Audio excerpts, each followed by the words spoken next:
Morning everyone. Good morning. देखो हम लोग चैप्टर पढ़ रहे हैं विचारक, विश्वास और इमारतें, जिसमें से हम लोग पिछले लेक्चर में जैन धर्म के बारे में पूरा डिटेल से पढ़े हैं और वहाँ पर महावीर के बारे में पूरा उसकी जीवनी बताए थे, जो कि पूरा डिटेल से उतना बुक में नहीं है, लेकिन उतना जानना जरूरी है। उसी तरह से आज हम लोग जो है सो बौद्ध धर्म के बारे में पढ़ेंगे। और बौद्ध धर्म जो मुख्य रूप से याद किया जाता, बौद्ध धर्म का जो अस्तित्व बना, वो अस्तित्व कहाँ से आया? गौतम बुद्ध से। तो सबसे पहले हम लोग क्या करेंगे, एक गौतम बुद्ध जिसको हम लोग भगवान के रूप में मानते हैं, तो उस गौतम बुद्ध के बारे में जानेंगे। तब हम लोग पढ़ेंगे कि बौद्ध धर्म का विकास कैसे हुआ, बौद्ध धर्म पूरे भारत में कैसे फैला, और भारत के साथ साथ विदेशों में भी बौद्ध धर्म इतना फेमस क्यों है। देखो गौतम बुद्ध या बौद्ध धर्म के बारे में जानने से पहले हम लोग थोड़ा गौतम बुद्ध के बारे में पढ़ते हैं, क्योंकि गौतम बुद्ध से ही बौद्ध धर्म का विकास होता है ना। गौतम बुद्ध की बात करें तो इसका जन्म जो हुआ था 563 BC में हुआ था। जब जन्म हुआ था तो इसका नाम सिद्धार्थ रखा था। इसके माँ और पिता जो थे प्यार से इसका नाम सिद्धार्थ रखा। बहुत अच्छा नाम था सिद्धार्थ, फैन ऑफ कर देना। इसका जो जन्म हुआ था कहाँ हुआ था? लुम्बिनी में, कपिल वस्तु के लुम्बिनी में। और ये कपिल वस्तु लुम्बिनी कहाँ पाए जाते हैं? नेपाल में। कहा जाता है कि एक बार ये इसकी माता जो थी, इसकी माता का नाम महामाया और इस पिता का नाम शुद्धोधन है। पिता जो है सो शाक्य कुल के थे। कौन से कुल के? शाक्य कुल के। और ये जो माता थे ये कोलीय कुल की थी, कोलीय वंश। जिस तरह से हम लोग वंश है ना, उस तरह से ये कोलीय वंश के थे।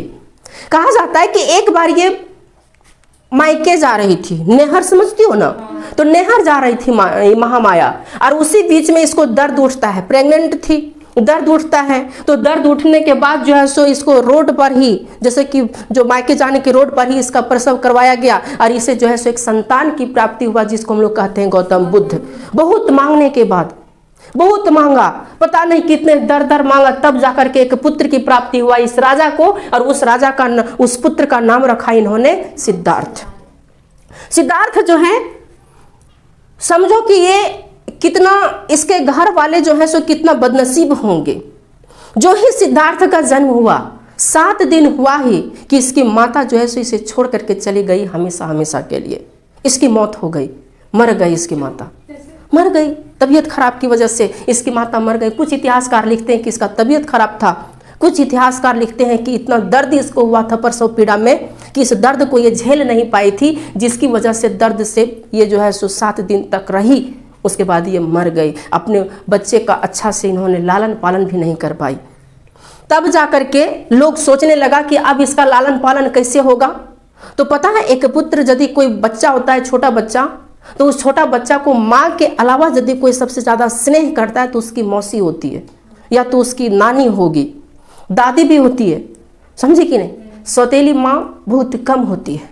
तो इसीलिए लोगों ने ये डिसाइड किया कि इसका जो शादी है किससे करवा दिया जाए। तो इसके जो मौसी थी, सिद्धार्थ के जो मौसी थी, उसका नाम था प्रजापति गौतमी, महाप्रजापति गौतमी। तो शुद्धोधन ने क्या किया, महाप्रजापति गौतमी से विवाह कर लिया, और विवाह करने के बाद जो है सो लालन पालन इसका उसी ने किया, महाप्रजापति गौतमी ने। गौतम गोत्र में इसका जन्म हुआ था। इसका गोत्र जो था वो गौतम था, इसीलिए इसका नाम भी गौतम पड़ा। सिद्धार्थ का नाम क्या पड़ा? गौतम पड़ा। अब देखो, ये बचपन से ही बहुत तेज दरार थे, खेलने कूदने में भी बहुत तेज दरार थे, लेकिन इसे कभी भी दूसरे को दुख देना तकलीफ, मतलब कि कभी भी दूसरे को दुख ये इससे सहा नहीं जाता था। कहा जाता है कि एक बार घोड़े का रेस हो रहा था। घोड़ा जो होता है ना, घोड़ों का रेस हो रहा था, और घोड़ा चलाने में ये बहुत माहिर थे। कौन? गौतम बुद्ध। और इन्होंने क्या किया, जब घोड़ा की रेस में अपना घोड़ा को दौड़ाया ना, तो ये घोड़ा को जब दौड़ा रहे थे तो ये आगे थे, लेकिन इन्होंने देखा कि उसके घोड़े के मुंह से झाग आ रहा है, झाग फैन होता है ना, तो इसको लगा कि मेरा घोड़ा थक गया, तो उन्होंने अपना घोड़ा को हाथ में पीछे करके उसको रोक करके अपना हार गया, लेकिन कभी भी जीता नहीं, क्योंकि इसको इस बात का एहसास था कि भले हम जीत जाएंगे, खुशी हमको होगी, लेकिन मेरा घोड़ा को तकलीफ होगा। तो ऐसे बहादुर थे, खेलने कूदने में बहुत तेज दरार थी ये। अब इसका जो है सो जब इसका जन्म हुआ था, तो जन्म होने के बाद, जैसे कि अभी भी किसी का जन्म होता है, घरों में जन्म होता है, तो जन्म होने के बाद जो है सो पंडित लोग आते हैं, और पंडित लोग आने के बाद उसको देखते हैं, इसका नामकरण करते हैं। नामकरण करते हैं ना, उसका नाम रखते हैं। पता नहीं इधर होता है कि नहीं, हमारे गिरिडीह तरफ तो ऐसा होता है कि उसका पंडित जी आ करके उसका देखेंगे, उसका नाम करेंगे, नामकरण करेंगे। और बोला जाता है कि यदि कोई चीज़, किसी को सतेसा पाया जाता है, किसी को क्या पाया जाता है, किसी को कोई शनि ग्रह पाया जाता है, तो उसका जो है सो काट छाट करते हैं। इधर शायद हमको लगता है नहीं दिखाते होंगे पंडित जी, अपने मन से उसका नामकरण कर देते हैं। हम लोग के यहाँ नहीं होता है, हम लोग के यहाँ पंडितों के द्वारा वो दिखाया जाता है। तो इसको भी, ये जो महाराजा थे सुदोधन, कपिल वस्तु के महाराजा थे, ये मुखिया थे, तो इन्होंने क्या किया, अपनी बेटी की भविष्यवाणी को जानने के लिए 8 ब्राह्मणों को, बड़े बड़े ज्योतिष को बुलाया। और ज्योतिष को बुलाने के बाद उसको बोला कि देखिए हमारे पुत्र आगे चल करके क्या बनेगा। 8 जो ज्योतिष आए थे, उस 8 ज्योतिष ने एक ही बात कहा कि आपका बेटा या तो बड़ा राजा बनेगा या तो एक संत बनेगा, साधु बन जाएगा। बोला वो कैसे? बोला इसका हाथों की लकीर यही कहती है कि आपका बेटा या तो कोई राजा बनेगा या तो एक बहुत बड़ा संत, बहुत अच्छे आदमी बन जाएगा ये।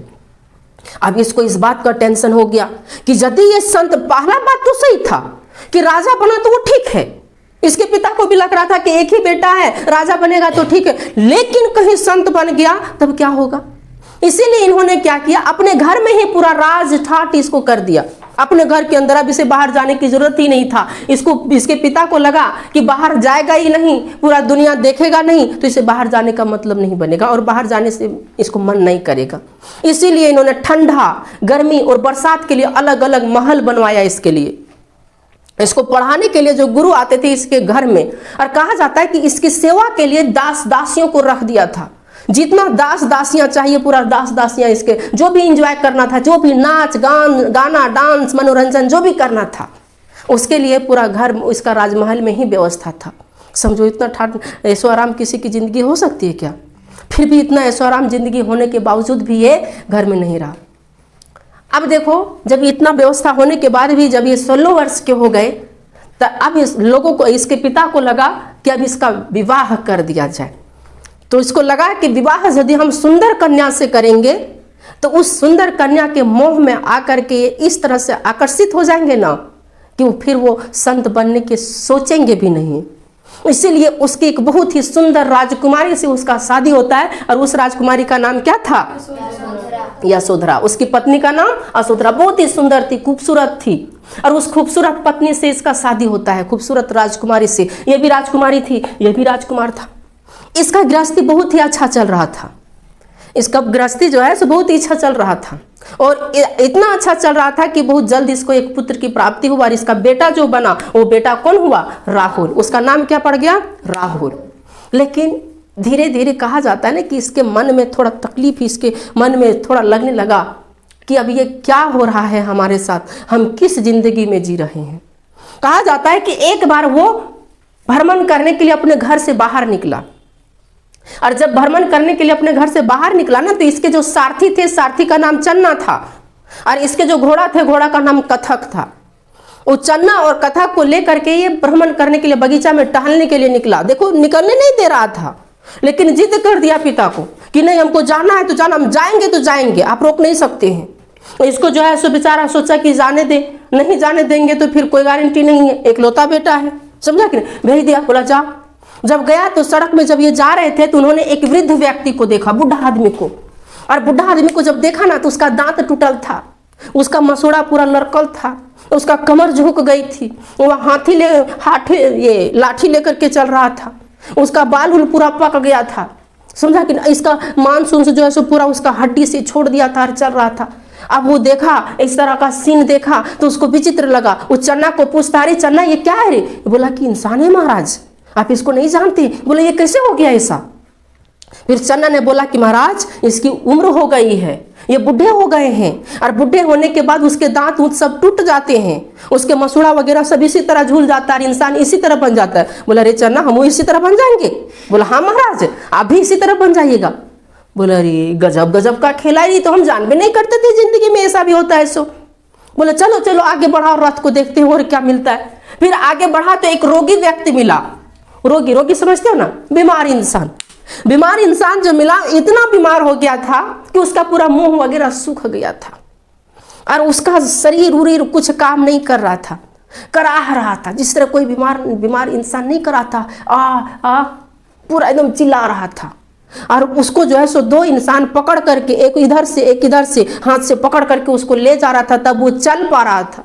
खटिया पर जब उसको सुलाता था ना तो लोग उसको पैर दबाते थे। उसको बोला चन्ना को, अरे बोला ए चन्ना ये क्या है रे? बोला चन्ना को बोला चन्ना ये ऐसे कैसे हो गया? चन्ना बताया महाराज ये बीमार है। बोले बीमारी क्या होता है? क्योंकि आज तक वो बीमारी जानता ही नहीं था। बोले बीमारी क्या होता है? बोला कि अस्वस्थ हो गए हैं, इसका शरीर सही से काम नहीं कर रहा है। बोला ऐसा भी होता है रे? बोला हाँ। बोला हम बीमार पड़ेंगे तो हम भी ऐसा ही हो जाएंगे? बोला तो क्या महाराज आप भी ऐसा ही हो जाएंगे? बोला बाप रे, जिंदगी में बहुत दुख है यार। हमको लग रहा था सब सुख ही सुख है, क्योंकि आज तक मैंने दुख को देखा ही नहीं है। अब बाहर निकल रहे हैं तब देख रहे हैं कि इतना सारा दुख है, ये तो बहुत दुख की बात है, समझे कि नहीं? फिर वो उसको देखने के बाद बहुत तकलीफ हुई। अब आगे थोड़ा और बढ़ा तो आगे बढ़ने के बाद इसे एक लाश मिला। लाश समझते हो? मृत व्यक्ति। और चार लोग उसको कंधा दिया था, 4 लोग टांग करके उसे ले जा रहा था। वो आदमी सोया हुआ था। मृत व्यक्ति सोया ही रहता है, जगता है वो क्या? और वो सोया हुआ था। आगे से कुछ एक हड़िया लेकर के, ये हड़िया ले जाता है जिसमें आग रहता है, कुदाल ले जाता है, फिर और तरह तरह का लकड़ी वगैरह ले जाता है, लोग रोते धोते जाता है। और वहाँ पर एक नारा लगता है, राम नाम सत्य है। आज तक कभी इतिहास में कोई नहीं बोलता है कि राम नाम सत्य है। राम का जो नाम है वो सत्य है। सत्य मतलब सच है, उसका नाम लेना चाहिए। कब याद पड़ता है? जब कोई तकलीफ होती, दुख होता है, जब कोई छोड़ करके चला जाता है, तब कहता है राम नाम सत्य है। उससे पहले लोग कहता है राम नाम सत्य है? नहीं, कोई राम नाम लेता भी नहीं है। लेकिन यदि कोई मर जाएगा तब लोगों को याद आता है, नहीं ये बात सही है कि राम नाम सत्य है, राम का नाम लेना चाहिए। तो लोग जो है सो राम नाम सत्य है कहते हुए जा रहा था, ये सोया हुआ था। अब लोग चिल्लाते रोते जा रहा था। इन्होंने चन्ना को बोला, रे चन्ना ये जो है 4 आदमी उसको ले जा रहा है, या एक आदमी आराम से सुतल है, समझा कि नहीं? और इधर सब रोते धोते जा रहा है, तो इतना खुशी मौज से जा रहा है, तो ये सब रो क्यों रहा है? बोला महाराज ये रो रहा है क्योंकि वो इंसान मर गया है।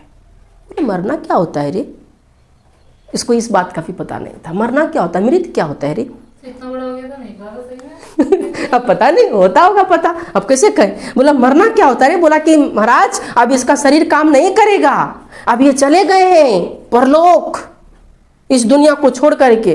बोला ऐसा भी होता है? बोला हाँ, हमारी भी मौत होगी। बोला हाँ महाराज आपकी भी एक दिन मौत होगी। बोला बाप रे, मेरा इतना सुंदर पत्नी है, इतना सुंदर बेटा है, क्या होगा उसका रे? ये तो बहुत तकलीफ की बात है। इन्होंने बोला अच्छा बताओ कि मरेंगे कैसे? नहीं। बोला महाराज जितने भी जीव हैं सबका एक न एक दिन मौत लिखा हुआ है, और एक न एक दिन वो मरेगा ही। फिर बोला चलो रे, बहुत दुख तकलीफ है आगे ज़िंदगी में, चलो अब वो जब थोड़ा दूर और आके गया तो एक मस्त मौला सन्यासी आ रहा था। एकदम इतना जो 3 चीज़ इन्होंने देखा वो बहुत दर्द वाला ही चीज़ था, जो इसे तकलीफ ही दे रही थी, रुला ही रहा था, दर्द वाला तकलीफ था। लेकिन जब उन्होंने 3 चीज़ देखा तो चौथा चीज़ उन्होंने जो देखा वो सन्यासी को देखा। और सन्यासी जो था बहुत मस्त मौला में अपना बीन बजा रहा था, बिना आराम से चल रहा था, भिक्षा मांग रहा था, अपना भजन को गुनगुनाते हुए जा रहा था। बोला रे चन्ना रुको रुको रुको रुको, एक बहुत ही खूबसूरत आदमी मिला रे, अच्छा आदमी मिला, देखो ये कितना खुश है। बोला कि बताओ ये इतना खुश क्यों है? तो उन्होंने चन्ना को बोला, चन्ना ने उसको बोला कि महाराज ये खुश इसलिए है कि इन्होंने गृहस्थी को त्याग दिया, अपना घर को छोड़ दिया, और इसे दुनियादारी से कोई मतलब नहीं है। ये भिक्षा लेता है, खाता है, ऐश मौज की जिंदगी जीता है, आराम से भगवान का जाप करता है और रहता है। बोला ऐसा बात है? बोला हाँ ऐसा ही बात है महाराज। बोला इसी का जिंदगी अच्छा है रे, तो लगता है हमको भी ऐसा ही करना चाहिए। और कहा जाता है, कुछ इतिहासकार लिखते हैं कि उसी को देख करके इसका मन जो है सो चेंज हो जाता है, और चेंज होने के बाद जो है सो ये भी सोचने लगता है कि अब हम भी क्या करेंगे, सन्यासी बनेंगे। और उसी दिन से वो जो है सो प्लानिंग बनाने लगा, किस चीज़ का, गृह त्याग का। घर जब आया, घर आने के बाद अपने घर में उन्होंने बताया नहीं उन्होंने, क्योंकि उसको पता था कि यदि हम बता देंगे तो हमको जाने नहीं मिलेगा। उसकी पत्नी को भी उन्होंने नहीं बताया। अब जो है सो ये प्लानिंग बनाने लगा घर छोड़ने के लिए। तो घर छोड़ने के लिए जब प्लानिंग बनाया तो एक बार क्या हुआ, ये जो है सो घर छोड़ करके निकल रहे थे, तो इसकी पत्नी देख ली और इसकी पत्नी को इस बात का एहसास हो गया था कि ये घर छोड़ करके भागना चाह रहा है, इसलिए इसकी पत्नी जो थी ना, वो इसकी पत्नी अपनी पल्लू को इसको धोती में बांध लेती थी और बांध करके सोती थी। एक बार जो है सो गौतम बुद्ध इसी तरह उठा और उठने के बाद चुपे मटे जा रहा था। अब चुपे मटे गया तो चला ना, तो इसका धोतिया से जो खिंचाया उसकी पल्लू वो जाग गए। बोले जी कहाँ जा रहे हैं? बोले कहीं नहीं पगली, इतना जा रहे हैं। अब जो है सो तो समझ गया, ये गौतम बुद्ध भी पकड़ा गया कि अब तो हम पकड़ा गए। अब जो है एक दिन सोचा कि ऐसे नहीं, वो जो है अगला दिन उन्होंने किसी तरह से उसका जो गांठ बांधा था उस गांठ को खोला, और खोलने के बाद वो 29 वर्ष हो गया था उस समय। 16 साल की अवस्था में उसकी शादी हुई और 29 साल में जो है उन्होंने अपना घर को त्याग दिया और घर को छोड़ करके भाग गया। नेपाल से भागने के बाद वो इतना दूर भागा कि वो भागते भागते भारत के बिहार आ गया। और बिहार में अनुमा नदी के किनारे जो है सो आने के बाद वहां पर आया, और वहां पर आने के बाद जो भी उसका राजसी वेशभूषा था, क्योंकि वो जो राजा थे और राजा का बेटा राजकुमार था, तो उसका राजसी वेशभूषा होता है ना, तो उन्होंने उसको त्याग दिया, उसको छोड़ दिया और उन्होंने एक सन्यासी वस्त्र धारण किया। चलो अब देखो गौतम बुद्ध जब इन्होंने घर को त्याग किया, तो घर को त्याग करने वाली घटना को महाभिनिष्क्रमण कहा जाता है। क्या कहा जाता है? महाभिनिष्क्रमण। देखो ये घर छोड़ा ना, तो अनुमा नदी के किनारे इन्होंने सारा राजसी वस्त्र को छोड़ दिया, त्याग दिया। उसके बाद वहां से ये राजगृह पहुंचा, और राजगृह पहुंचने के बाद वो 5 पंडितों से मिला, और 5 पंडितों से मिलने के बाद जो है उन्होंने कहा कि हम तपस्या कर, मतलब कि पूजा करेंगे, समझा कि नहीं। लेकिन पंडितों से मिलने से पहले वो अलार कलाम से मिले, और अलार कलाम, क्योंकि इसको पता नहीं था पूजा कैसे किया जाता है, तपस्या कैसे किया जाता है। अलार कलाम को इन्होंने जाकर के पूछे, बताइए हमको भगवान कहाँ मिलेंगे, समझा कि नहीं। अलार कलाम बोला कि भगवान ऐसे ही मिल जाता है, उसके लिए तपस्या करना पड़ेगा, घोर कठोर तपस्या करना पड़ेगा। बोला ऐसा बात है? बोला हाँ। बोला तपस्या करेंगे हम। अब ये जो है सो तपस्या करने के लिए निकल गए, और तपस्या करने के लिए कहा किसने? अलार कलाम ने। इसलिए अलार कलाम इसके क्या बन गए? गुरु। किसके? गौतम बुद्ध के। गौतम बुद्ध के अलार कलाम बन गए गुरु। ये जो है सो अब तपस्या करने के लिए चले गए। तो तपस्या करने के लिए जब गए तो गौतम बुद्ध जो है वो गौतम बुद्ध 5 ब्राह्मणों से मिलता है, पंडितों से, और उसी के साथ तपस्या करने के लिए शुरू करते हैं। लेकिन कहा जाता है कि जब वो तपस्या कर रहे थे ना, तो इतनी कठोर तपस्या थी, 5 ब्राह्मण बोला कि हमसे नहीं होगा, और वो 5 ब्राह्मण वहाँ से छोड़ के चले गए कि भगवान की प्राप्ति कभी नहीं होगी। और वो जो है सो छोड़ के चले गए। ये करते रहते, ये बोले नहीं हम करते रहेंगे तो करते रहेंगे। अब वहाँ से वो शिफ्ट हो गए कहाँ पर? बौद्ध गया। बौद्ध गया क्या चीज? तपस्या। बैठ करके भगवान का नाम लेना, ओम ओम, जो भगवान तुम चाहते हो, एकदम बिना खान पान अन्न ग्रहण किए हुए। कुछ बेल पत्ता वगैरह खाना पड़ता उसमें, हाँ बेल पत्ता खाओ, फ्रूट्स खाओ, फ्रूट मतलब सब फ्रूट्स नहीं, कुछ फ्रूट्स खाना पड़ता उसमें। पानी। हाँ आगे लिखा है नाम, देखो सुजाता कितना सुंदर से लिखे हैं, सुंदर लड़की भी थी। अब जो है सो ये बौद्ध गया उसका नाम नहीं था, पहले गया था। गया में एक नदी है, निरंजना नदी, और उस निरंजना नदी के किनारे एक वृक्ष है, पीपल का वृक्ष, और उसी पीपल के वृक्ष के नीचे छाया में चबूतरा बना हुआ था, और उस छाया में तपस्या करने के लिए बैठ गया। तपस्या करने के लिए बैठा तो वो 6 साल तक वहाँ तपस्या किया, लेकिन उसको ज्ञान की प्राप्ति नहीं हुआ, भगवान उसको दर्शन नहीं दिए। एक बार जब वो तपस्या करने के लिए बैठे थे, ध्यान से सुनना, सब बातें लिखी हुई नहीं है। एक बार जब वो तपस्या करने के लिए बैठे हुए था, तब जाकर के कुछ महिला उसके पास से गुजर रही थी, और वो एक स्टेटमेंट, एक गाना को गाते हुए गुजर रही थी। कौन सा गाना था सर? राग हमको पता नहीं है, लेकिन वो गाना में ये कह रही थी कि यदि वीणा को ढीला छोड़ दिया जाए, वीणा की जो रस्सी तार होता है ना बजाने वाला, सरस्वती मैया वाला वीणा, तो यदि वीणा की तार को ढीला छोड़ दिया जाए तो उसकी आवाज़ सुरीला नहीं निकलता, आवाज़ उतना अच्छा नहीं आता है, और यदि उसको कस भी दिया जाए तो आवाज़ सही से नहीं आता है। इसलिए उसको मध्यम रखना है। और वो तंज कस रही थी किस पर? गौतम बुद्ध पर। क्यों? क्योंकि सब अन्न ग्रहण सब छोड़ दिया, अन्न खाना पीना इन्होंने, और छोड़ करके वो जो है सो अपनी तपस्या में लग गया था। तब जाकर के उसकी बात ये सुना, इसको एहसास हुआ कि नहीं, हमको पूरी तरह से अन्न छोड़ देने के बाद हम अच्छा मन से हम जो है सो तपस्या नहीं कर पाएंगे, इसलिए हमको कुछ अन्न ग्रहण करना पड़ेगा। तो वहीं पर उसी वृक्ष के किनारे जो है सो एक जंगल रहा करता था, और वहीं पर एक बहुत ही सुंदर लड़की सुजाता, ये गोरखिनिया थी। गोरखिनिया समझती है ना? हाँ, ये गोरखी का काम करती थी, गाय चराती थी। और ये गाय चराती थी, लेकिन इसका कोई संतान ही नहीं होती थी, कोई बच्चे नहीं जन्म लेते थे। तो उसी वृक्ष के नीचे जाकर के उन्होंने भगवान से मांगी थी कि हे भगवान, मुझे संतान की प्राप्ति हो, मुझे संतान मिल जाए। और समझो कि इसकी इच्छा भी पूरी हो गई कि इसका संतान हो गया, इसका एक पुत्र हुआ। और पुत्र जब हुआ ना, किसका? असुदा का। तब पुत्र सुजाता का, सुधा बोल दिए ना, सुजाता का पुत्र हुआ। तब ये खुशी से इन्होंने क्या कि सोने के थाली में खीर बनाई। अपना जो गाय पाल चराती थी ना, उस गाय का दूध से खीर बनाई, प्योर दूध का। और खीर बना करके सोने के थाली में खीर ला करके पीपल वृक्ष जो था, उस पीपल वृक्ष के पास लाई, और सोचे कि इस खीर को हम इसको भी खिला देंगे। किसको? गौतम बुद्ध को। और गौतम बुद्ध को जो है उस खीर को भी खिलाई, क्योंकि उसको इस बात का एहसास था, इसी वृक्ष के वजह से हमको पुत्र मिला है, इसलिए हम इसको भी खीर खिला देंगे। वृक्ष के साथ साथ किसको? गौतम बुद्ध को। और गौतम बुद्ध को उन्होंने खीर खिलाई, और खीर खिलाने के बाद उन्होंने उसकी तपस्या को तोड़ी। उसका जो अन्न का जो त्याग किया था, उस अन्न को त्याग उन्होंने तब छोड़ा जब सुजाता ने उसको खीर खिलाई। और कहा जाता है कि जब वो खीर खिलाई, उसके अगले ही दिन वो तपस्या पर जब बैठे हुए थे, तो सुजाता उसी तरह से गाय चरा रही थी। अब उसके अगले दिन जब बैठे हुए, तो उसके यहाँ से जो है सो पूरा एक रोशनी, प्रकाश की रोशनी निकल रहा था। जिस तरह से कभी तुम लोग मूवी में देखती होगी, पीके मूवी देखी हो, पीके मूवी में देखना किस तरह से रोशनी निकलता है, उसी तरह से उसके यहाँ से सीने से प्रकाश की रोशनी निकल रहा था। सुजाता सोचे, अरे ये तो विचित्र बात है यार, ये क्या हो रहा है। सुजाता दौड़ी भी आई, देखे प्रकाश की रोशनी, और वो गौतम बुद्ध को बोली क्या है, उठाए उसको जगाए, लेकिन वो तब तक रोशनी थोड़ी ना गौतम बुद्ध देख पाए। और उसी दिन, उसके अगले ही दिन गौतम बुद्ध को ज्ञान की प्राप्ति हो गया, मतलब भगवान से उसका क्या हो गया? मिलन हो गया। किसका? गौतम बुद्ध का उसे ज्ञान की प्राप्ति हो गई। और ज्ञान की प्राप्ति जो हुआ, वो ज्ञान की प्राप्ति कहाँ पर हुआ था? तो पीपल वृक्ष के नीचे। इसीलिए इस पीपल वृक्ष को बोधि वृक्ष भी कहा जाता है। कौन सा वृक्ष? और हम लोग जो है सो गए थे, वहीं पर घूमने के लिए गए थे ना भर्रे। कहा जाता है कि वो पीपल का पत्ता जो गिरता है ना, यदि किसी के सामने गिरा और वो पत्ता यदि तुम ले गए, तो वो काम बन जाता है। हाँ, अब किसी ने, तुम नहीं गई थी? पेड़वा कैसे नहीं दिखा?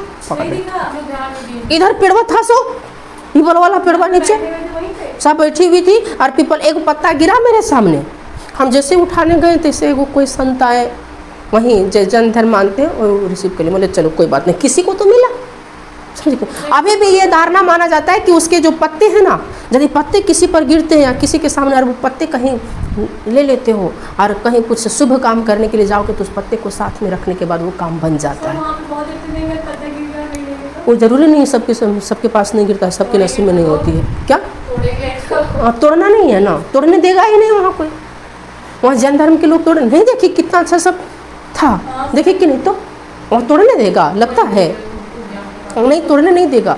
समझो इतना सत्य उस पीपल वृक्ष में। और समझो कि एक राजा थे, जिसका नाम हम भुला रहे हैं शायद, उन्होंने उस वृक्ष को कटवा दिया, और उस वृक्ष को, पीपल को काटने के बाद उसका जो नहीं निकल जाता है कन्या, और वही जो है सो निकलने के बाद एक और वृक्ष बन गया हुआ, और उसी वृक्ष की पूजा किया जाता है। अशोक जो है सो वहाँ पर चारों तरफ से जो है सो, जहाँ पर हम लोग बोल रहे नहीं, सीढ़ी से घूमते हुए, इस तरह से घूमते हुए गए, उसको कौन बनाया है? अशोक ने बनवाया है। समझे कि नहीं? कैसे नहीं, मेरे सामने जो था सबको बताते जा रहे थे। मेरे पास नहीं थी तुम, मेरे पास जो थी उसको बताते जा रहे थे हम, जो थे। नहीं, तुम आगे पीछे होगी। और उस टाइम सब बताते जा रहे थे, देखो ये है, ये है, ये ऐसा बना, इस राजा ने बनवाया है, इसको इस तरह से पेड़ को कटवाया गया था। उसको देखने के बाद में गौतम बुद्ध का जो चैप्टर है पढ़ने में मज़ा आता है, अशोक का जो चैप्टर पढ़ने में मज़ा आता है। इसको इतिहास हम लोग पढ़ते हैं, लगता है कुछ है, ये नहीं है सब चीज़। बोध किया जाओगे ना, तो वहाँ पर देखने के बाद पता चलता है, बाप यही चीज़ बनाया है। समझे कि नहीं? तब तो ये जो है निरंजना नदी के किनारे इसको ज्ञान की प्राप्ति हो गया। और ज्ञान की प्राप्ति होने के बाद अभी इसका महापरिनिर्वाण नहीं करा रहे हैं। महापरिनिर्वाण मतलब इसकी मौत होती है, मृत्यु, वो अभी नहीं बोल रहे हैं। लेकिन उससे पहले थोड़ा देखो, ये जो ज्ञान की प्राप्ति जब इसको मिल गया तो सबसे पहले इन्होंने उपदेश उसी 5 पांडवों को दिया, समझा कि नहीं? उसी 5 पांडव जो इसके साथ तपस्या करने के लिए बैठा था लेकिन वो भाग गया था, उसी 5 पांडवों को उन्होंने प्रथम उपदेश दिया था। कहाँ पर? सारनाथ में। और इसका जो प्रथम शिष्य बना था, वो प्रथम शिष्य कौन था? तपस्सु। और प्रथम शिष्या कौन थी? इसी की माँ प्रजापति गौतमी। कहा जाता है कि एक बार प्रजापति गौतमी का भी पुत्र हुआ था और उसका पुत्र जो है सो मर गया था। मर जाने के बाद उसके गांव में ये हल्ला हुआ था कि एक बहुत ही बड़ा संत है, उसके पास तुम अपने पुत्र को ले जाओ, वहां पर ले जाने के बाद तुम्हारा पुत्र जिंदा हो जाएगा। वो महाप्रजापति गौतमी जो है सो आई और आने के बाद उसको गौतम बुद्ध के पास आई। इसको लगा कि ये तो जाना पहचाना लग रहा है, लेकिन इसका इन्होंने अपना वेशभूषा चेंज कर लिया था। किसने? गौतम बुद्ध ने। अब जो है सो इसके पास बोला कि हमारे पुत्र को जिंदा कर दीजिए, पूरा रोते धोते कि तुम मेरे पुत्र हो, तुम इसको जिंदा कर ही सकते हो, कर दीजिए। बोला ठीक है हम जिंदा कर सकते हैं, लेकिन इसके लिए एक शर्त है। बोला क्या शर्त है? बोला जाओ किसी के घर से तुम जो है सो 1 मुट्ठा सरसों का दाना लाना, हाँ, लेकिन शर्त यह है कि वो सरसों का दाना उस घर से लाना जिस घर से आज तक किसी की मौत नहीं हुई है। अब वो प्रजापति गौतमी जो थी खुशी हंसी बोली, अरे हम ये बगल वाला घर में चल जाएंगे तो हमको मिल जाएगा। अब वो जो है सो निकल गई। एक घर जाने के बाद बोलती, ए बहनी तनिसन हमरा सरसों के दाना दिया हो। उसकी बहनी जो है सो सरसों का दाना लेकर के निकलती है। निकलने के बाद उससे पूछती है कि बताइए कि आपके घर में कोई किसी की मौत हुई है क्या? वो रोने लगती है कि कहियो बहनी, पिछले साल हमार मर्दा मर गए, पिछले साल हमारा बेटा मर गया। बोला नहीं चाहिए आपके घर से। फिर दूसरा घर जाती है, बोला कि 1 मुट्ठा सरसों दाना दीजिए। वो भी यही बात बोलती है कि क्या कहें बहन, अब ये हमारा बेटा मर गया। फिर तीसरा का घर जाती है, हर किसी के घर जा ली, लेकिन कोई ऐसा घर नहीं मिला जिसके घर में आज तक किसी की मौत नहीं हुआ है। वो बेचारा उदास होते हुए, वहाँ से रात हो गई, उदास होते हुए लौटी तो वहाँ से सूर्य मतलब रोशनी आ रहा था, लाइट का रोशनी, और उसी लाइट का रोशनी के सामने बैठ करके वो सोचने लगी कि आखिर में क्यों नहीं मिला। तब उसके दिमाग में अपने आप आ गया कि जिस इंसान का जन्म होता है किसी भी जीव का, तो उसका एक दिन मरना तय है। और वो जब गौतम बुद्ध के पास आए तो गौतम बुद्ध को अब ये नहीं बोले कि मेरा बेटा को जन्म दे दीजिए, उन्होंने मेरा बेटा को जिंदा कर दीजिए। उन्होंने जो है सो समझ गई और इस बात को समझ गई कि हर कोई नश्वर होते हैं, एक न एक दिन मरना तय है। अब उस गौतम बुद्ध उसको बोले, क्या आप अपना बेटा को जिंदा करना चाहते हैं? बोले नहीं प्रभु, हमको माफ़ कीजिए। और उसी दिन वो शिक्षा उसको मिला। तो उसकी प्रथम शिष्या वो थी, लड़की थी, इसलिए बोला जाता है उसकी प्रथम शिष्या उसकी माँ थी, जिसका नाम क्या है? प्रजापति गौतमी। अब जो इसके एक प्रिय शिष्य थे आनंद रूपाली, बहुत ही प्रिय। कहा जाता है कि कुछ भी यदि इसके कहने से पहले उसकी माँ को ये समझ जाते थे। उसके दिमाग में दिमाग इतना तेज था कि उसके दिमाग में क्या चल रहा है वो समझ जाते थे, और हमेशा गुरु की सेवा में तत्पर रहते थे। गुरु की सेवा ऐसा किया जाना चाहिए आनंद रूपाली की तरह, इसलिए लोग अभी तक इसको याद किया जाता है। गौतम बुद्ध मरने के बाद जो है सो आनंद ही यहाँ के अष्टांगिक मार्ग के अध्यक्ष बनते, उसका संभालते हैं। आगे हम लोग पढ़ेंगे उसके बारे में। उपदेश जो है इन्होंने अष्टांगिक मार्ग बताया। यह अष्टांगिक मार्ग क्या है? 8 बात इन्होंने कहे, 8 बात, जिसको हम लोग को इस चैप्टर में शायद नहीं पढ़ना है तुम लोग को, समझी कि नहीं, लेकिन इतना जानना अष्टांगिक मार्ग इन्होंने बताया। और समझो बौद्ध धर्म जो है वो बौद्ध धर्म सिर्फ भारत में नहीं, भारत के अलावा चीन, Japan, Sri Lanka, Korea, Mongolia, Burma, Thailand, इतना सारा देशों में फैला। समझो कितना बौद्ध धर्म है। और बौद्ध धर्म के प्रचार करने में सबसे बड़ा योगदान यदि कोई राजा ने किया था तो वो राजा कौन थे? अशोक सम्राट। कौन राजा? अशोक सम्राट। लेकिन कहा जाता है ना कि यदि किसी का मौत जन्म हुआ तो उसकी मृत्यु भी होगी। गौतम बुद्ध मरा होगा कि नहीं मरा होगा? मरा होगा। एक बार बहुत कहने के बाद इसके जो चेला शिष्य भक्त लोग थे, वो भक्त लोग ने इसको बुलाए प्यार से, और वो भक्त में लोहार था। क्या था? लोहार। इसी लोहार ने अपने गांव बुलाए और बोला आइए हमारे यहाँ पर भोजन कीजिए, और भोजन करने के लिए बुलाया। और कहा जाता है, कुछ इतिहासकार अलग अलग चीज़ें लिखता है। कुछ इतिहासकार कहता है कि लोहार जो है सो सुअर का मांस बनाया था, पिग, और सुअर का मांस खाने की वजह से इसको अनपच हो गया, और अनपच होने के बाद जो है सो इसकी तबीयत बिगड़ गई, इसकी मौत हो गई। कुछ इतिहासकार कहते हैं कि मशरूम खाने से, मशरूम समझते हो ना, मशरूम खाने से इसके डाइजेशन खराब हो गया और डाइजेशन खराब होने से गौतम बुद्ध की मृत्यु हो गई। और जब गौतम बुद्ध की मृत्यु हो जाती है तो उस मृत्यु को महापरिनिर्वाण बोला जाता है। क्या बोला जाता है? महापरिनिर्वाण। तो ये जो लेक्चर जो तुम लोग अभी देखी, सिर्फ और सिर्फ गौतम बुद्ध की जीवनी था ये। अब हम लोग बौद्ध धर्म के बारे में पढ़ेंगे कि बौद्ध धर्म किस तरह से फैला, बौद्ध धर्म का क्या विचार था, बौद्ध धर्म का विस्तार कैसे हुआ, बौद्ध धर्म का प्रचार करने में कौन कौन से राजा महाराजा ने अपना योगदान दिया, समझे कि नहीं? वो पूरा बौद्ध धर्म के बारे में हम लोग पढ़ेंगे। यहाँ तक किसी को कोई दिक्कत, कोई आपत्ति नहीं? चलो इतना लिख लो। बाकी देखो, हम लोग चैप्टर पढ़ रहे हैं विचारक, विश्वास तथा इमारतें। और विचारक, विश्वास तथा इमारतें में हम लोग 2-3 लेक्चर ऑलरेडी कंप्लीट कर चुके हैं। पिछला क्लास में हम लोग देखे थे सबसे पहले जैन धर्म के बारे में, जिसमें महावीर के बारे में पूरा डिटेल से पढ़े, पूरी गाथा को, पूरा बायोग्राफी उसका पढ़े हम लोग। फिर बौद्ध धर्म के बारे में देखे, बौद्ध धर्म की पूरी जीवनी पढ़े ना। उसमें हम लोग देखे थे कि गौतम बुद्ध जो है किस तरह से अपना स्ट्रगल किए और स्ट्रगल करने के बाद एक नॉर्मल इंसान से कैसे एक बहुत बड़े इंसान बन गए। इस सब चीज के बारे में हम लोग पढ़ेंगे। आज की क्लास में हम लोग पढ़ेंगे कि गौतम बुद्ध ने कौन सी शिक्षाएं हम लोग को दिए हैं, हम लोग को क्या करना चाहिए। अभी के समय में देखें तो सबसे बड़ा दुख का सबसे बड़ा कारण है, इंसानों का सबसे बड़ी समस्या है, वो सबसे बड़ी समस्या है दुख, है ना। तो वो दुख का कारण क्या है, गौतम बुद्ध बताते हैं कि दुख का कारण क्या है और उस दुख से निवारण कैसे हम लोग पा सकते हैं। तो इन सभी चीजों के बारे में हम लोग जो है सो आज ही के लेक्चर में कंप्लीट करेंगे। देखो, बौद्ध धर्म से रिलेटेड एक त्रिपिटक ग्रंथ है, और ये जो त्रिपिटक ग्रंथ है ये 3 ग्रंथ से मिलकर के बना होता है। पहला जो है सूत पिटक, दूसरा विनय पिटक और तीसरा अभिधम्म पिटक। और ये जो मतलब 3 पिटक मतलब ग्रंथ, 3 ग्रंथ मिल करके ये बना है, इसलिए इसको बोला जाता है त्रिपिटक। कौन पिटक? त्रिपिटक बोला जाता है, ठीक ना। अब इस त्रिपिटक में जो सूत पिटक है, सब में अलग अलग कहानी, अलग अलग बातें लिखी हुई है। पूरा डिटेल से हम लोग को आगे पढ़ना है। ग्रेजुएशन पीजी जब करोगे तो वहां पर अलग अलग से पढ़ना पड़ेगा। सूत पिटक में क्या लिखी हुई है, विनय पिटक में क्या लिखी हुई है, अभिधम्म पिटक में क्या लिखी हुई है। यहाँ हम लोग थोड़ा सा सूत पिटक के बारे में देखते हैं कि सूत पिटक में क्या लिखा है।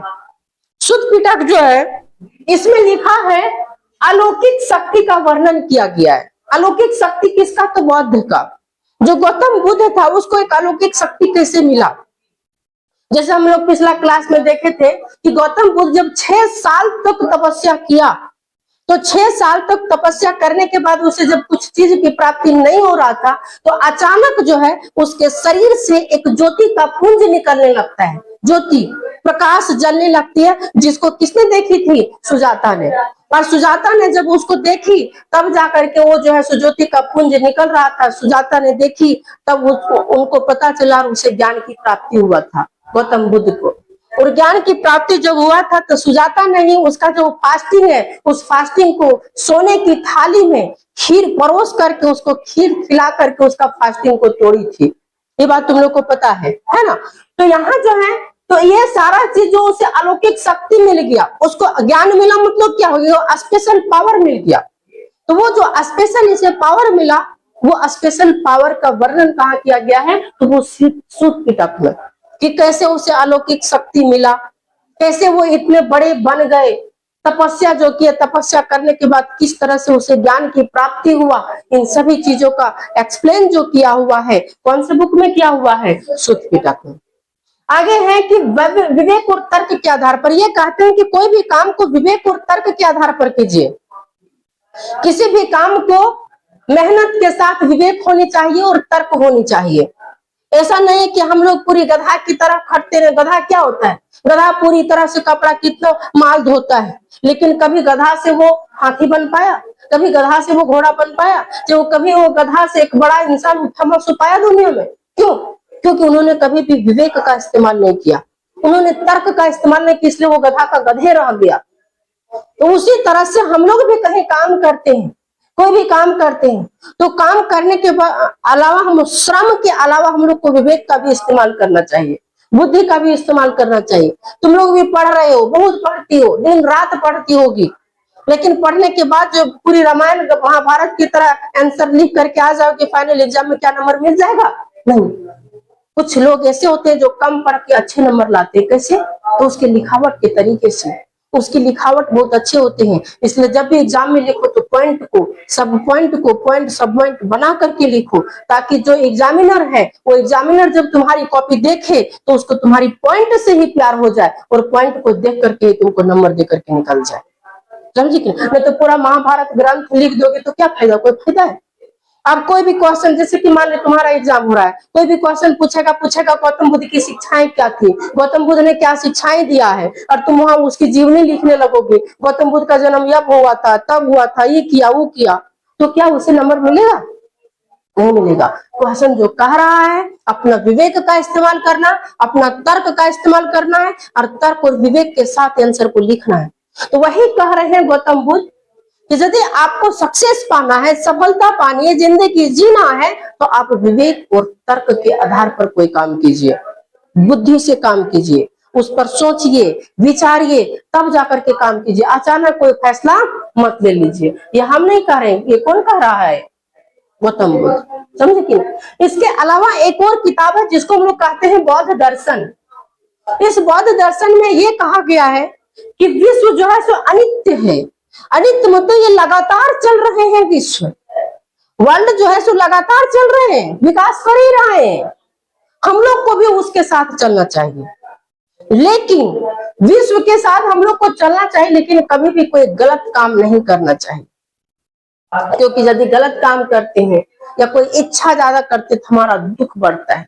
और इन्होंने इसी ग्रंथ में, बौद्ध दर्शन में ही गौतम बुद्ध ने कहा है कि इंसानों का सबसे बड़ा जो दुख का कारण है वो है तिरसा। आज इंसानों में जो दुख है वो क्यों है? तिरसा। तिरसा मतलब क्या होता है? इच्छा। तो दुख का सबसे बड़ा कारण है तिरसा और इच्छा। वो कह रहे हैं किसी की इच्छा ज्यादा मत करो किसी चीज की। जैसे कि आज जो दुख का कारण है, हमें लोग जैसे कि आज इच्छा करते हैं, जो कभी नहीं पढ़ा है और वो पढ़ने के लिए वो इच्छा करेंगे कि हमको 450 नंबर मिल जाए, 500 नंबर मिल जाए, हम डिस्ट्रिक्ट टॉपर में आ जाए। जो कहीं नहीं पढ़ा, किताब उलट के भी नहीं देखा, जिसको सही से सिलेबस पता नहीं है, और वो इच्छा कर रहे हैं हमको 450 नंबर मिल जाए। वो इच्छा कर रहे हैं कि जो रेगुलर क्लास कर रहा है, जो रोज क्लास करके रोज पढ़ता है, टीचर की डांट सुनता है, टीचर के सामने बैठ करके पढ़ता है, न जाने कौन कौन से फटकार सहता है और टेस्ट देता है, और वो ये कंपटीशन करें, ये इच्छा करें कि हमको उससे ज्यादा नंबर मिल जाए। क्या ये पॉसिबल है? और यदि उसको उससे ज्यादा नंबर नहीं मिलता है तब उसे क्या होती है? दुख, तकलीफ होता है। तो ये बताते हैं कि अभी के समय में सबसे बड़ा दुख का कारण है इच्छा। इच्छा ही मत रखिए, समझे कि नहीं? अभी के समय में किसी का जिंदगी जो है इतनी आसान नहीं। हर किसी के दिमाग में, हर किसी की लाइफ, अपनी लाइफ किसी को पसंद नहीं है। किसी से भी पूछो तो वो अपना दुख ही बताएंगे, खुशी नहीं बताएंगे। ये नहीं बोलेंगे कि हम पूरा खुश मिजाज है, भले वो बाहरी मन से, लेकिन उसको गहराई में दिल में उतर करके पूछो कि क्या तुम्हारा लाइफ कैसा चल रहा है, तब जाकर के वो सच्चाई बताएंगे कि मेरा लाइफ कैसा चल रहा है। तो ये क्यों? क्योंकि इच्छा है। इसीलिए गौतम बुद्ध कहते हैं कि ये दुख जो है, ये दुख हट सकता है। दुख कैसे हट सकता है? जब घोर तपस्या करोगे और इच्छा को त्याग करोगे, तब तुम्हारा दुख क्या होगा? हट जाएगा। लेकिन घोर तपस्या कैसे करें? अभी के समय पॉसिबल है नहीं है। घोर तपस्या ना करो, लेकिन इच्छा तो हम लोग टाल सकते हैं। जो हमारे मन अंदर इच्छा आता है कि काश हमारे पास आईफोन होता, कितना अच्छा फोटो क्लिक करते, कितना अच्छा स्टोरी लगाते, ये हमारी इच्छा। और पता चला जो वो फोन है 5,000 10,000 वाला, वहां का बाय चांस कहीं टूट जाएगा, गिर जाएगा, तो तकलीफ होगी ना। तो वो क्यों है? इच्छा। क्योंकि हमारी इच्छा थी कि हमारे पास ये होता, लेकिन है तो नहीं। अब नहीं होगा तो दुख का कारण बनेगा। तो वही कह रहे हैं कि यदि दुख है तो दुख को हटा सकते हैं घोर तपस्या से। घोर तपस्या मतलब कभी कभी जो है सो पूजा कर लिया जाना चाहिए। पूजा कर लो। अब पूजा करने से जो है सो मन की शांति मिलती है, आत्मा को तृप्ति मिलता है। उससे होता कुछ नहीं, लेकिन मन को शुद्धि मिलता है। तो थोड़ा पूजा कर लो और कर्म करो। और गौतम बुद्ध ये कहते हैं कि हमेशा पूजा पर मत लगे रहो, अपने कर्म पर विश्वास करो। किसी चीज पर विश्वास नहीं करो। विश्वास किस पर करो? कर्म पर। जो तुम्हारा कर्म होगा, जैसा तुम्हारा कर्म होगा वैसा ही तुम्हें रिजल्ट मिलेगा। तो ये कहावत सही में कहा गया है कि कर्म ऐसा करो कि तुम्हारी सफलता शोर मचा दे। कर्म इतना खामोशी से करो कि तुम्हारी सफलता शोर मचा दे। तो ये कह रहे हैं कि कर्म करो, कर्म पर विश्वास करो, समझे कि नहीं। ज्यादा पूजा पाठ करो अपने मन की शांति के लिए, मन की शुद्धिकरण के लिए, लेकिन कर्म ज्यादा करो और अच्छा कर्म करो। बुरा कर्म कभी नहीं करो, कोई गलत काम नहीं करो, किसी को चीट मत करो, किसी के साथ धोखा मत करो, बलात्कार, रेप वगैरह जो आज भ्रष्टाचार वगैरह हो रहा है, सब नहीं करो। इसके अलावा ये कहते हैं कि अभी के समय में सबसे बड़े कोई है तो वो इंसान है, क्योंकि समाज का निर्माण कोई भगवान नहीं किया है, कोई ईश्वर समाज का निर्माण नहीं किए हैं, वो समाज का निर्माण कौन किए हैं? इंसान किए हैं। इसीलिए जो राजा है और जो गृहपति, गृहपति मतलब घर के प्रधान या गांव के प्रधान को गृहपति कहा जाता है। तो जो राजा है और गृहपति उसको दयावान होना चाहिए, आचारवान होना चाहिए। आचारवान कहने का मतलब उसका बिहेवियर अच्छा होना चाहिए। अब मान ले कोई राजा है, चाहे कोई बड़े आदमी है, उसके घर में कोई नौकर काम कर रहा, उसको रोज जो है सो 2 बात 4 बात बोलते रहोगे तो क्या उसकी जिंदगी अच्छी रही? उसको तो दुख होता रहेगा। तो उसके साथ व्यवहार अच्छा करें, लोगों के साथ व्यवहार अच्छा रखें। इसीलिए कहे हैं कि यदि आप चाहते हैं कि एक अच्छे इंसान बने तो सबसे पहले अपने व्यवहार में सुधार करें, अपना बिहेवियर में सुधार करें। यदि आपके बोलने के तरीके में सुधार होगा, लोगों से बात करने के तरीके में सुधार होगा, तो आप अपने आप एक अच्छे इंसान कहलाने लगेंगे, समझे कि नहीं। इसीलिए कहते हैं कि दयावान बने, आचारवान बने। कौन बनेगा? तो राजा और गृहपति। ये भी कहते हैं कि एक अच्छे समाज तभी बन सकता है जब एक व्यक्तिगत प्रयास होगा। व्यक्तिगत प्रयास होगा, ऐसा नहीं करो कि वो करेगा तभी हम करेंगे, हम करेंगे तो हमको देख करके वो शुरुआत कर सकते हैं। तो ऐसा नहीं कि कोई को देखना रोड में गिरा हुआ है तो लोगों को लगता है कोई गिरा हुआ है, को कुछ किसी को हेल्प चाहिए, तो जो गुजरता है रोड में वो लगता है कि वो रुक के उसको हेल्प करेगा, पानी देगा, चाहे वो उसको उठाएगा, फिर जो गुजरता है वो आएगा, फिर एक दूसरे का जो है सो देखते रहता है। और इसी तरह पता चलता है कोई किसी की हेल्प नहीं किया, उसको जरूरत थी जिस चीज का, उस जरूरत को कोई नहीं दिया। लेकिन वही ये कह रहे हैं कि आप दूसरा क्या कर रहे हो उस पर ध्यान मत दीजिए, आप जो है सो उस पर पहले प्रयास कीजिए। यदि आप भलाई करने की शुरुआत करेंगे तो आपको देख करके कोई और लोग भला करेंगे, कोई और लोग अच्छा कर्म करेंगे। इसीलिए ये कह रहे हैं कि व्यक्तिगत प्रयास से भी समाज बदल सकता है। एक इंसान यदि प्रयास करेगा तो वो दूसरे को अच्छा करेगा, फिर उससे अच्छा होगा, उससे अच्छा होगा, और ये तरह से पूरा समाज क्या होगा? अच्छा होगा। और ये भी कहते हैं कि जन्म और जो मृत्यु है, मूर्ति नहीं मृत्यु, जन्म और जो मृत्यु है, उस जन्म और मृत्यु के चक्र से आप कैसे ठीक हो सकते हैं? तो जन्म और मृत्यु के चक्र से आप खुद ठीक हो सकते हैं। अच्छे कर्म कीजिए, जिससे जन्म मतलब कभी होता है कि अभी के समय में इस जन्म में हम हैं तो अगले बार इस जन्म में हो जाएंगे, अगले बार उस जन्म में पैदा होता है ना। लेकिन हमको अब किसी जन्म में जाना ही नहीं, किसी जीव में हमको जन्म ही नहीं लेना है, उससे मुक्ति पाना है, निर्वाण पाना है। तो निर्वाण पाने के लिए सबसे बड़ा कारण जो है, सबसे बड़ी जो वो है खुद है। यदि आपको चाहिए कि हमको निर्वाण मिल जाए, मोक्ष की प्राप्ति हो जाए, हमको बार बार किसी योनि में भटकनी ना पड़े, तो क्या करना होगा? खुद पर विश्वास रखना होगा। और ये कह रहे हैं कि तुम सब अपने लिए खुद ही ज्योति बनो, क्योंकि तुम्हारे खुद ही अपने मुक्ति का रास्ता ढूंढना है। तुम्हें जो है सो खुद ही अपने मुक्ति का रास्ता ढूंढना है। अब कैसे हम ढूंढेंगे? अच्छा कर्म करेंगे तब ना, अच्छा समाज की भलाई करेंगे, देश की भलाई करेंगे, दुनिया की भलाई करेंगे, तब जाकर के हमें अपने आप मोक्ष मिल जाएगी, समझे क्यों? तो ये सारी शिक्षा जो है हम लोग को कौन दे रहे हैं? गौतम बुद्ध। ये गौतम बुद्ध की क्या थी? शिक्षा। तो दिक्कत लिख लो इसको। देखो अब बुद्ध के अनुयायी, अनुयायी मीन्स क्या होता है सर? भक्त। भक्त समझते हो? किसी का भक्त बन जाना, वही अनुयायी कहलाता है। अब बुद्ध के कितने सारे भक्त, शिष्य या अनुयायी बने, कैसे बने? तो उसके अनुयायी बनने के लिए बुद्ध ने क्या किया? गौतम बुद्ध ने संघ की स्थापना किया। किसकी स्थापना? संघ की। जिस तरह से बजरंग दल में शामिल होने के लिए एक दल की स्थापना हुई ना, बजरंग दल में तो जितने भी बजरंग दल है वो हिंदू के प्रचारक माने जाते हैं।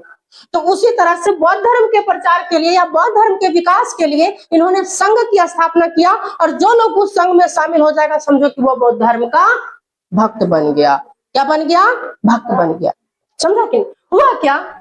इसमें जितने भी सदस्य शामिल होते थे, जैसे कि मान ले ये संघ बना है और इस संघ में जितने भी मेंबर शामिल होते थे सभी को भिक्षु कहा जाता था।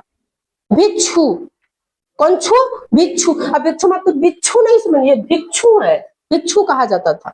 देखो जब कोई भिक्षु बन जाता था, भिक्षु मतलब जो बौद्ध धर्म अपना लिया, जब बौद्ध शिक्षा के अनुरूप चलने लगा, बौद्ध गौतम बुद्ध के अनुसार चलने लगा, तो जो भी कोई भिक्षु बन जाता था उसको अपना जिंदगी पूरा सादा जीवन जीना पड़ता था। मांस मछली नहीं खाना पड़ता था, शाकाहारी जिंदगी उसको जीनी पड़ती थी। समझा कि नहीं? इसके अलावा जो आवश्यक चीज था वही आवश्यक चीज को उसे इस्तेमाल करने की जरूरत होता था, बाकी चीजों की नहीं। आप बोलोगे सर क्या उसको फोन रखने की सुविधा था कि नहीं? उस समय फोन ही नहीं था, और फोन रहता भी तो उसे रखने की सुविधा नहीं होती। जितनी जरूरत की चीजें जिससे हम एक जिंदा रह सकते हैं वही जरूरत की चीजों को इस्तेमाल करने दिया जाता था, बाकी कुछ नहीं। ठीक, देखो यहाँ के जो लोग थे, संघ के जो सदस्य थे यानी गौतम बुद्ध के जो अनुयायी थे, उसे भिक्षु के अलावा भिक्षु भी कहा जाता था। भिक्षु, भिक्षु, कौन खू? भिक्षु। और ये जो भिक्षु थे, ये भिक्षु क्या करते थे? कटोरा रखते थे। और ये कटोरा क्यों रखते थे? क्योंकि इसे ये दान पर निर्भर रहते थे, मांग करके खाते थे। समझे कि नहीं? ये कटोरा रखते थे, किसी से मांग करके अपने अन्न को ग्रहण करते थे, अपना भोजन को ग्रहण करते थे। और भिक्षु दान पर ही निर्भर रहा करता था, यदि कोई दान दिया तो उसी से वो अपना अनाज भरते मतलब ग्रहण करते थे। पहले यदि हम लोग देखें तो गौतम बुद्ध के संघ में पहले महिला को परमिशन का अधिकार नहीं था, लेकिन धीरे धीरे गौतम बुद्ध के एक शिष्य थे, परम भक्त शिष्य, जिसका नाम है आनंद। उन्होंने ये बात कहे थे गौतम बुद्ध से कि इस संघ में महिलाओं को भी आने की अनुमति दी जाए। तो उसके कहने पर, अपने मित्र के मतलब शिष्य के कहने पर उन्होंने महिलाओं के लिए भी द्वार खोला, और अब महिला भी जो है सो इस संघ में आने लगी, और महिला भी गौतम मतलब बौद्ध धर्म को अपनाने लगी। और सबसे पहला जो गौतम बौद्ध धर्म को अपनाई वो महिला कोई और नहीं बल्कि इसकी उपमाता, जिन्होंने इसका लालन पालन की थी, वही लालन पालन करने वाली कौन थी? प्रजापति गौतमी। इसी महाप्रजापति गौतमी जो है सो इस बौद्ध संघ की पहली महिला क्या बनती है? भिक्षुणी। सब जब इसमें शामिल हो जाना मतलब सब खत्म, सब चीज त्याग करना पड़ेगा।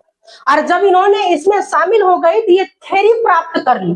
थेरी मतलब निर्वाण, निर्वाण मतलब इसे ज्ञान की प्राप्ति हो गया, और ये जो है सो मोक्ष प्राप्त कर ली। मोक्ष समझते हो? जो भी जीवन चक्र, जो जन्म मृत्यु का चक्र जो चलता है वो पूरी तरह से क्या हो गया? खत्म हो गया, और इसे ज्ञान की प्राप्ति हो गया। उसी को कहा जाता है थेरी, और थेरी को ही क्या कहा जाता है? निर्वाण की प्राप्ति हो गई। किसको? प्रजापति गौतमी को, महाप्रजापति गौतमी। तो प्रथम शिष्या भी महाप्रजापति गौतमी थी, और संघ में शामिल होने वाली प्रथम महिला कौन थी? महाप्रजापति। अब देखो इसमें बहुत तरह के लोग शामिल होते थे, इस संघ में जो है सो बहुत तरह के लोग शामिल होते थे। इसमें राजा भी होते थे, अमीर लोग होते थे, गृहपति जो घर के प्रधान होते हैं या गांव के प्रधान होते हैं वो भी, सामान्य लोग भी थे, कर्मकार जो किसी के यहाँ मजदूर वगैरह करता था, वो दास, शिल्पी, कोई चीज को जो बनाते हैं पत्थर वगैरह खुद हाथों से, उसको शिल्पी कहा जाता है, शिल्पकार। तो ये सारे लोग जो है संघ में शामिल होते थे, और जब ये संघ में शामिल हो जाते थे तो सभी के साथ बराबर का अधिकार था, समानता का अधिकार था। ऐसा नहीं कि संघ में शामिल हो गया, जैसे कि मान लीजिए संघ में शामिल हो गया तो राजा है तो इसको स्पेशल कुर्सी मिलेगा, राजा है तो इसको स्पेशल पावर मिलेगा। नो, जो भी अधिकार है सबको है, जो भी मत है वो सबको है। कोई भी डिसीजन जो लिया जाता था सभी से पूछ करके लिया जाता था, सभी की अनुमति से। और यदि ऐसा नहीं हो पाता था तो मत करवाता था, वोट, समझते हो ना। और वोट करने के बाद कोई भी डिसीजन लिया जाता था। भिक्षु और भिक्षुनी जब इसमें शामिल हो जाते थे संघ में, तो वो जो भिक्षु होते थे और जो भिक्षुनी होते थे उसे पुरानी पहचान त्यागना पड़ता था। जैसे प्रजापति गौतमी हम जानते हैं कि वो एक महारानी थी, रानी थी ना, वो किसकी रानी थी? शुद्धोदन की। तो उसे रानी का पद से त्याग करना पड़ता। इसके अलावा जो भी राजा हुए उसको जो है सो अपना त्याग करना पड़ता और उसे जो है सो एक नई पहचान बनाना पड़ता, एक साधु संत की तरह उसको जिंदगी जीना पड़ता, ठीक ना। इन्होंने इस संघ की एक महत्व ये था कि इस संघ में जो बौद्ध संघ की स्थापना जो हुआ था, ये भी कर्म की प्रधानता को दर्शाता है। ये भी कहता है कि कर्म ही सबसे बड़ी प्रधानता है। आप कर्म कीजिए, अच्छे कर्म कीजिए, बुरे कर्म कभी नहीं कीजिए। आप ऐसा कर्म नहीं कीजिए कि आपके कर्म से किसी को तकलीफ हो, समझे कि नहीं। इसीलिए कर्म की प्रधानता था। और लोग, कमजोर वर्ग के लोग इसमें इसीलिए शामिल होते थे क्योंकि कमजोर वर्ग के लिए करुणा और मित्रता का भाव रखा जाता था। करुणा मतलब दया, मित्रता मतलब दोस्तानी के रूप में, दोस्ताना के रूप में लोग रहा करते थे। इसीलिए सब लोग जो है इसमें शामिल होते थे, समझे कि नहीं। तो ये था गौतम बुद्ध के अनुयायी और संघ की जो स्थापना हुई वो। अब जब गौतम बुद्ध की मृत्यु हो गई तो मृत्यु के बाद भी इसके संघ आगे बढ़ते गए। गौतम बुद्ध के बाद जो है सो उसके शिष्य आनंद जो थे उन्होंने इसको आगे बढ़ाया, फिर धीरे धीरे आगे बढ़ता गया, समझे कि नहीं। तो गौतम बुद्ध की जीवनी से लेकर के, गौतम बुद्ध की शिक्षा से लेकर के गौतम बुद्ध के अनुयायी तक जो बौद्ध धर्म की जो शिक्षा वगैरह था वो ओवरऑल पूरी तरह से क्या होता है, कंप्लीट होता है। अब जो है सो गौतम बुद्ध या बौद्ध धर्म से रिलेटेड किसी भी प्रकार का क्वेश्चन यदि तुम्हारे एग्जाम में आ जाए तो वो एग्जाम में छूटने वाला नहीं है, कोई दिक्कत। चलो थैंक यू क्लास। अब बाकी हम लोग नेक्स्ट क्लास में लिख लो इसको।